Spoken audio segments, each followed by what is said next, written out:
294টা কেন্দ্রেই আমাকে দেখে ভোট দিন ও কথা বলার দিন শেষ মমতা ব্যানার্জি। দিদি বলতে পারলেন যে পেছন থেকে কে ধাক্কা মেরেছিল তাকে বাড়িতে? বলতে পেরেছিলেন যে আমায় ধাক্কাটা কে মেরেছিল?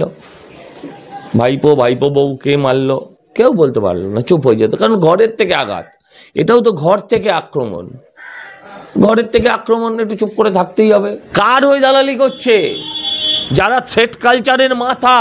কারোর ধরে এতগুলো মাথা আছে? মুখ্যমন্ত্রীকে সরানোর কথা বলবেন পদ থেকে? এটা অভিষেক বন্দ্যোপাধ্যায়ের নির্দেশ ছাড়া হওয়া সম্ভব? তখন বলেছিল কেন জল জমে, হ্যাঁ তুমি কি করছো বলেছিল।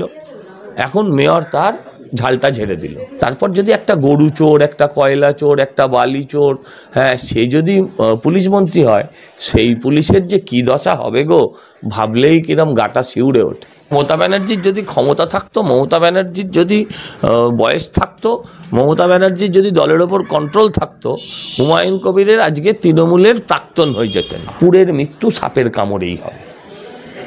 লোকের দখল করলে লোক তোমাকে সরাতে চাইবে। তো শৃঙ্খলা পরায়ণ পুলিশ মন্ত্রী যদি আসে, প্রথম শৃঙ্খলটা তিনি যাকে পড়াবেন তার নাম হুমায়ুন কবির।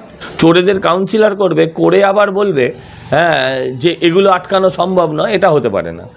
বেড়ালকে দিয়ে মাছ পাহারা দেওয়াটা অসম্ভব। এরা আজ থেকে 15 বছর আগে পোড়া বিড়ি কুড়িয়ে খেত। এদের হাওয়াই চটির নিচে, মমতা ব্যানার্জি যেমন টিভিতে দেখি মাঝে মাঝে সেফটি পিন লাগায় না হাওয়াই চটির নিচে, এদের সেরকম হাওয়াই চটিটা আর্ধেকটা ভেতরে থাকতো, পাটা আর্ধেকটা চটিয়ে থাকতো, গোড়ালিটা থাকতো বাইরে। এদের একটা সাইকেল ছিল বড় জোর, 1 কিলোমিটার যেতে না যেতে চেন পড়ে যেত।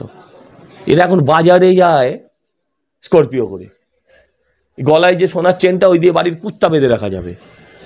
একজনের হাতে 2টো করে 1.5 লাখ ফোন। কে যে ফোন করে ওদের কোন ফোনে সেটা বলতে পারবো না। কার্যত এই মুহূর্তে দাঁড়িয়ে যখন রাজ্য পুলিশের ভূমিকা নিয়ে সরগরম রাজ্য রাজনীতি, একদিকে আমরা যেমন দেখতে পাচ্ছি যে তৃণমূলের নেতা, এমপি, মন্ত্রীরাই যখন রাজ্য পুলিশের ভূমিকা নিয়ে প্রশ্ন তুলছে, ঠিক সেই সময় দাঁড়িয়ে রাজ্যের মুখ্যমন্ত্রী তথা পুলিশ মন্ত্রী মমতা বন্দ্যোপাধ্যায় কোনোভাবে মুখ খুলছে না। কোথায় মমতা বন্দ্যোপাধ্যায়? তিনি কি শীত ঘুমে রয়েছে? আমার সঙ্গে এই মুহূর্তে রয়েছে সজল ঘোষ, বিজেপি নেতা। তাদের কাছে প্রশ্ন করব, দাদা যখন রাজ্যের পুলিশের ভূমিকা নিয়ে রাজ্যের মন্ত্রীরাই প্রশ্ন তুলে দিচ্ছে, সেই মুহূর্তে মমতা বন্দ্যোপাধ্যায় তো পুলিশ মন্ত্রী, তিনি চুপ রয়েছে, কি বলবেন? উনি 2 নম্বরই করেছেন। হ্যাঁ, ওনার পুলিশ ঘুষ খেয়েছে, ওনার পুলিশ ব্যর্থ হয়েছে, ওনার পুলিশ খুন করেছে, ওনার পুলিশ খুনের প্রমাণ লোপাট করেছে। উনি আর কি বলবেন? তারপরে কি বলবেন? ওনার পুলিশ ওনার দলের লোককেই গুলি করে করে মারছে, সামলাতে পারছে না। তখন তাই দিদি বলতে পারলেন যে পেছন থেকে কে ধাক্কা মেরেছিল তাকে বাড়িতে? পুশ বিহাইন্ড বলে সুপারিনটেন্ডেন্ট বলেছিলেন SSKM এর পিজির। তিনি বলতে পেরেছিলেন যে আমায় ধাক্কাটা কে মেরেছিল? ভাইপো বউ কে মারলো? কেউ বলতে পারলো না, চুপ হয়ে যেত। কারণ ঘরের থেকে আঘাত, এটাও তো ঘর থেকে আক্রমণ। ঘরের থেকে আক্রমণ, একটু চুপ করে থাকতেই হবে। মেয়র পুরোটা বলেছেন জল যখন জমে তখন আমার দায়িত্ব, তখন কি আমি কাউকে বলতে যাই? তখন বলেছিল কেন জল জমে, হ্যাঁ তুমি কি করছো বলেছিল। এখন মেয়র তার ঝালটা ঝেড়ে দিল। হুমায়ুন কবির তিনি বলছেন যে এই মুহূর্তে তিনি পুলিশ মন্ত্রী হিসাবে দেখতে চান অভিষেক বন্দ্যোপাধ্যায়কে। এখানে তো দলের যে কোন্দল, দলের যে অন্তর্দ্বন্দ্ব, সেটাই তো প্রকাশ পেয়ে যাচ্ছে। মমতা ব্যানার্জির যদি ক্ষমতা থাকতো, মমতা ব্যানার্জির যদি বয়স থাকতো, মমতা ব্যানার্জির যদি দলের ওপর কন্ট্রোল থাকতো, হুমায়ুন কবিরের আজকে তৃণমূলের প্রাক্তন হয়ে যেতেন।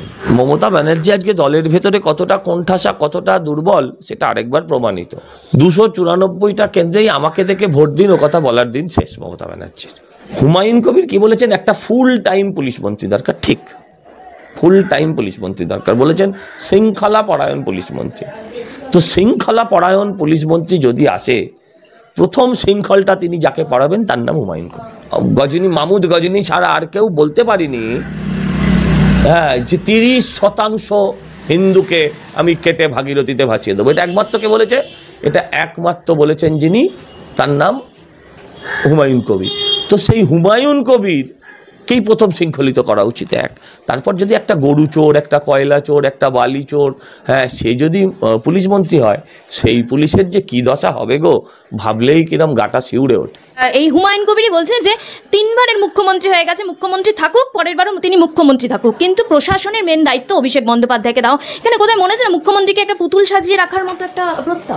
দেখুন, মুখ্যমন্ত্রীকে পুতুল সাজাবে, হ্যাঁ, না মুখ্যমন্ত্রীকে সাজা দেবে, সেটা ওদের বিষয়, তাই নিয়ে আমি কোনো কথা বলবো। মুখ্যমন্ত্রীর কর্তৃত্ব যে আর নেই, এই যে পেছন থেকে ধাক্কাটা যে তাকে সরিয়ে দেওয়ার জন্যই মারা হয়েছিল, হ্যাঁ, সেটা কিন্তু আগে পেছনে ছিল, এখন সামনের দিকে চলে এসেছে। এখন কিন্তু লোকে টিভির পর্দার সামনে সরাসরি ব্যাট করতে শুরু করেছে, সরাসরি বলতে শুরু করেছে যে মুখ্যমন্ত্রী হবে অভিষেক বন্দ্যোপাধ্যায়। দেখুন, এটা তো ধাপে ধাপে চাওয়া, একবারে কেউ চাইলে হ্যাঁ তাহলে তার পক্ষেও ভালো না, মুখ্যমন্ত্রীর জন্যও ভালো না, মমতা ব্যানার্জির জন্যও ভালো না। হ্যাঁ, আগে বলেছে ডেপুটি সিএম, তারপরে কদিন বাদে বলবে একে সিএম করে দাও, হয়ে যাবে ঝামেলা শেষ। এটা কি কোথায় মনে হয় যে অভিষেক বন্দ্যোপাধ্যায় স্ট্র্যাটেজি? মনে হয় বলছেন কেন? মনে হয় মানে তো কনফিউজ, সেটা তো কনফার্ম। কারো ধরে এতগুলো মাথা আছে, মুখ্যমন্ত্রীকে সরানোর কথা বলবেন পদ থেকে? এটা অভিষেক বন্দ্যোপাধ্যায়ের নির্দেশ ছাড়া হওয়া সম্ভব? সুশান্ত ঘোষ ইতিমধ্যেই যার উপর হামলা হয়েছে 108 নম্বর ওয়ার্ডের তৃণমূল কাউন্সিলর, তিনি সরাসরি বলে দিচ্ছেন যে জমি দখল নিয়ে যে কারসাজি চলছে, বলছে আমাদের পক্ষে, মানে পুরসভার পক্ষে এটা আটকানো সম্ভব নয়। এক্ষেত্রে পুরসভাও ব্যর্থ। না, পুরসভার পক্ষে আটকানো সম্ভব, এই চোরেদের কাউন্সিলর না করলে পুরসভার পক্ষে আটকানো সম্ভব। চোরেদের কাউন্সিলর করবে, করে আবার বলবে হ্যাঁ যে এগুলো আটকানো সম্ভব নয়, এটা হতে পারে না। বেড়ালকে দিয়ে মাছ পাহারা দেওয়াটা অসম্ভব। এই কাউন্সিলরদের কিছু করতে হবে না আপনাকে। এই কাউন্সিলরদের 15 বছর আগে কি ছিল, 15 বছর বাদে কি হয়েছে, হতেই পারে এরা ডিয়ার লটারিতে সব ক্ষেত্রে এরা ফার্স্ট প্রাইজ পেয়েছে, কিন্তু সেটাও তো দেখাতে হবে যে আমি ডিয়ার লটারিতে টাকা পেলাম। এই টাকাগুলো এরা কোত্থেকে পেলো? এদের বাপের একটা মুদির দোকানও ছিল না। আমার আগে এখানে যিনি কাউন্সিলর ছিলেন তারও একই খবর, তারও প্রায় একই রকম খবর। 10 বছর কাউন্সিলর থেকে 2টো রিসর্ট, এই মাঠের এক এক কোণ থেকে দাঁড়ালে আমি তার 3টে করে প্রপার্টি দেখিয়ে দিতে পারবো। কোত্থেকে এলো? আসতে পারে, টাকা পেতে পারে, কেউ গুপ্তধন পেয়েছে, বলবে তো আমি গুপ্তধন পেয়েছি অমুক জায়গাতে, বাড়ির নিচে মাটি খুঁড়েছি, ঘড়া ঘড়া সোনার কয়েন বেরিয়েছে, মোহর বেরিয়েছে, বলতে হবে তো। সাপুরের মৃত্যু সাপের কামড়েই হয়। লোকের দখল করলে লোক তোমাকে সরাতে চাইবে। সুশান্ত আমার বন্ধু, কিন্তু পাপ যদি বাপকে ছাড়ে না, এই কথা যদি সত্যি হয় তাহলে এই কথাটাও সত্যি।